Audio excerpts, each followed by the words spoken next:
Confirmed. Italy, the G7 member to join China's Belt and Road, is dumping China's biggest international project. चीन को अब तक का सबसे बड़ा झटका, G20 से चीन को बहुत बड़ा झटका। पाकिस्तान में डेरा बुगटी में 6 फुटबॉलर्स को अगवा कर लिया गया है। BLT ने जिम्मेदारी कबूल कर ली है, यानी कि बलोच लिबरेशन टाइगर्स जो हैं उन्होंने खिलाड़ियों के अगवा की जिम्मेदारी कबूल करते हुए कहा है चाइना इकोनॉमिकली नीचे जा रहा है और उसके जो ग्रोथ रेट भी है वो काफ़ी कम हुआ है। अनएम्प्लॉयमेंट रेट बहुत बड़ा है पिछले एक क्वार्टर में ख़ास तौर पे। तो आप वाकई ये समझते हैं कि अब चीन के लिए इस कदर मुश्किलात हो गई हैं कि वो इस इकोनॉमिक स्लो डाउन जो इस वक्त है उससे नहीं निकल पाएगा? ये देखें आपके वर्ल्ड ट्रेड, ये वीडियो जरा देखें, ये वर्ल्ड ट्रेड ऑर्गेनाइजेशन जो है उसकी चीफ है जो जाती है मोदी जी के पास और कहती है मुझे आप अपना ऑटोग्राफ दे दें।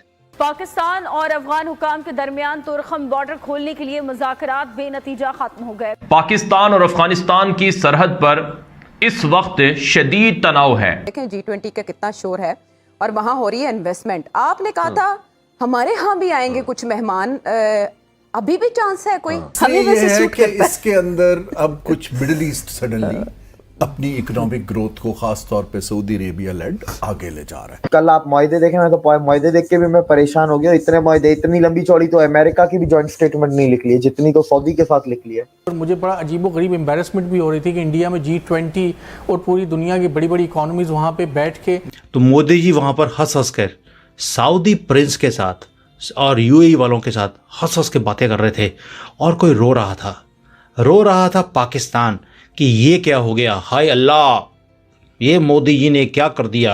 ठीक है कुछ घंटों के लिए ही आ जाए, हमने कौन सा कोई हम ज्यादा तो ऐसे जैसे आप वास्ता दे रहे हैं नहीं। आप तरला कर रहे हैं आ जाए। इंडिया ने सपोर्ट किया सऊदी अरब के विजन 2030 को और इंडिया उस विजन को सऊदी अरब के हेल्प करेगा स्टार्टअप इंडिया और डिजिटल इंडिया के थ्रू, मेक इन इंडिया के थ्रू। इस वक्त हुक्काम पाकिस्तान के भरपूर और सरतोड़ कोशिश कर रहे हैं कि प्रिंस मोहम्मद बिन सलमान भारत से वापसी पर ही चंद घंटे पाकिस्तान में क़याम कर लें, क्योंकि एक बहुत बड़ा डिप्लोमेटिक स्लैप ये समझा जा रहा है। यानी कि ऑटोग्राफ उन लोगों का लिया जाता है जिनसे बहुत ज्यादा अकीदत हो, जिनकी आप तकरीबन पूजा परस्तिश करते हो। नमस्कार दोस्तों, जैसा आपको मालूम होगा भारत के प्रधानमंत्री नरेंद्र मोदी G20 मीटिंग के दौरान काफी बड़े बड़े फैसले लिए। इसी बीच भारत के प्रधानमंत्री नरेंद्र मोदी और इटली की प्रधानमंत्री जॉर्जिया ने यह निर्णय लिया कि वह बेल्ट एंड यूनिवर्सिटी रोड जो कि चाइना का है उसे छोड़ करके India to middle east economic corridor का हिस्सा बनेंगे, जिसके बाद पाकिस्तान और चाइना को काफी बड़ा झटका लग गया। वहीं दूसरी तरफ पाकिस्तान से एक बहुत बड़ी घटना सुनने को आ रही, जिसमें 6 पाकिस्तानी फुटबॉलरों को BLT बलूचिस्तान लिबरेशन टाइगर ने किडनैप कर लिया। तो चलिए दोस्तों इस पर पाकिस्तानी मीडिया का रिएक्शन देखते हैं और अगर आपको यह वीडियो अच्छा लगे तो प्लीज चैनल को सब्सक्राइब जरूर करें। Confirmed. Italy, the G7 member to join China's Belt and Road, is dumping China's biggest international project. Why? For the same reason that poorer nations have discovered. It's a setup. It's a cheat. It also seems to be the start of the end of the road for China's road to destruction. Most importantly, it is the ultimate humiliation for Chinese President Xi Jinping. Recently G20 की meeting बड़ी कामयाब गुजरी है और जो मुआहिदे हो रहे हैं वो भी हम सबके सामने आ रहे हैं। जो प्राइम मिनिस्टर मोदी की फैन फॉलोइंग से रिलेटेड सर एक खबर है कि WTO वर्ल्ड ट्रेड ऑर्गेनाइजेशन की जो चीफ है वो आती है प्राइम मिनिस्टर मोदी के पास, कहती है कि रिक्वेस्ट करती है कि मुझे आपका ऑटोग्राफ चाहिए और चाहिए। तो प्राइम मिनिस्टर मोदी अपनी किताब में ऑटोग्राफ अपना देकर उनको दे देते हैं और वो बड़ी खुश होती हैं सर।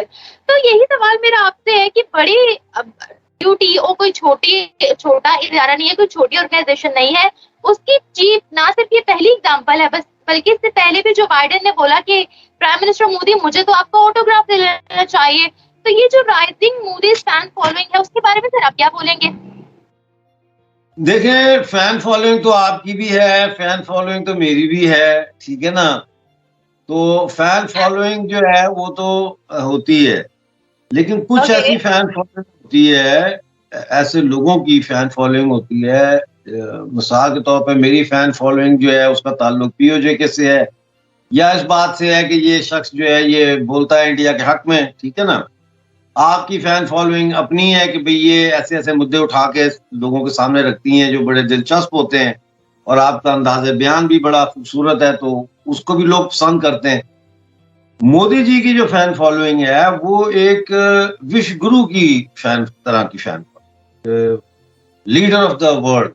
बहुत कम तारीख में ऐसे वाकयात होते हैं कि जहां ऐसा लीडर हालात पैदा कर देता है कि जो इतिहास रचा जाते हैं, हिस्ट्री लिख जाती है। और मोदी जी जो है ये वही उन्होंने किया है। और मतलब है जैसे महात्मा गांधी थे, ठीक है ना, जैसे श्री चंद्र प्रसाद बोस थे, तो इस तरह के जो लोग हैं ये तारीख में बहुत कम पैदा होते हैं। नेहरू जो थे उस तरह के लोग तो पैदा होते रहते हैं, मोहम्मद अली जिन्ना टाइप के भी जो है वो लोग पैदा होते रहते हैं। लेकिन ऐसे लोग जो दुनिया को एक विजन दे के जाएं, जो दुनिया में एक नया दुनिया को नजदीक लाने का बायस बने। जैसे G20 की आपने बात की, तो वन अर्थ वन जो है फैमिली वन फ्यूचर, राइट। और फिर उन्होंने हर दफा यही G20 के मीटिंग में कहा कि ट्रस्ट डेफिसिट को दूर किया जाए, बैठ के बात करो, मसाइल को बैठ के सुलझाया जाए, एक्सेट्रा एक्सेट्रा। तो आप देखिए, एक तरफ अमेरिका का प्रेसिडेंट बैठा है तो दूसरी तरफ सऊदी अरेबिया का क्राउन प्रिंस बैठा है, तो क्या मैसेज जा रहा है दुनिया को। फिर आप देखें कि G20 को G21 बना दिया उन्होंने, अफ्रीकन यूनियन को साथ ले आए। फिर आप देखें कि कैसे जयशंकर जी को भेजा कि जाके इज्जत से लेके आओ, उनको बिठाया, उनका झंडा लगाया, उनका आगे नेम लगाया। तो अफ्रीकन यूनियन को लाने से 55 मुल्क अफ्रीका के जो है वो शामिल हो गए, ठीक है ना। फिर उन्होंने कहा कि हमने जिस तरह हिंदुस्तान के 10 करोड़ लोगों को गुर्बत से निकाला है, हम अफ्रीका को भी गुर्बत से निकालेंगे। तो सारी ये सारी चीजें, फिर उनका जो इकोनॉमिक मॉडल है वो इतना सक्सेसफुल है। देखिए, ये जो 6 फुटबॉलर्स के अगवा का मामला है, इसके ऊपर मैं देख रही थी कि DW में भी एक डिटेल में रिसर्च आई है जिसमें ये पाकिस्तानी फुटबॉलर्स को अभी तक जो जिम्मेदारी, जब मैंने देखा कि किसने रिस्पॉन्सिबिलिटी ली है, किसने अगवा किया है, तो उसमें यह है कि BLT ने जिम्मेदारी कबूल कर ली है। यानी कि बलोच लिबरेशन टाइगर्स जो हैं उन्होंने खिलाड़ियों के अगवा की जिम्मेदारी कबूल करते हुए कहा है कि इन अफराद को इसलिए अगवा नहीं किया गया कि ये फ़ुटबॉल के खिलाड़ी हैं, बल्कि उनका कहना ये कि इसके बीच में जासूस हैं, एजेंसीज़ के लोग भी हैं, ISI के लोग हैं। ये इस तरीके से उन्होंने कुछ कहा है, स्टेटमेंट्स दी हैं जो कि उसमें पब्लिश हुई हैं। लेकिन फुटबॉलर्स को अगवा किया गया 6 खिलाड़ियों को, इस पे जैसे मैंने आपको बताया कि पूरी दुनिया में इस न्यूज़ को अब ऐसे देखा जा रहा है कि बात जो है वो खिलाड़ियों तक आ पहुंची है, वहाँ पर कोई भी महफूज नहीं है। ये हो क्या रहा है? इससे पहले, अभी कुछ दिन पहले मैंने आप तक खबर पहुंचाई थी, शायद सबसे पहले मैंने ही उसको रिपोर्ट किया था, ये 1-2 और हों, कि चतराल में किस तरीके से हमला हुआ है हमसाया मुल्क से, ठीक है। यानी कि हमसाए कैसे हमला कर रहे हैं और क्या हमारे ताल्लुकात पहुंच चुके हैं, किस नहज पर पहुंच चुके हैं कि तालिबान ने जो अफ़गानिस्तान से हमला हुआ था वो देखा था कि उसमें कितनी बड़ी तादाद में उन्होंने कैसा हमला किया कि बाकायदा एक जंग हुई है वहाँ पर सिक्योरिटी फोर्सेस और उनके बीच में। अब ये जो खिलाड़ी हैं इनको अगवा किया गया है, इसके लिए वो जो टीम्स हैं वो उनको ढूंढ रही हैं, तलाश कर रही हैं, लेकिन अभी तक जो है वो नहीं मिल सके। जाहिर है कि जब उनको एक बिल्कुल मंसूबे के तहत अगवा किया गया है तो वो कैसे मिल पाएंगे।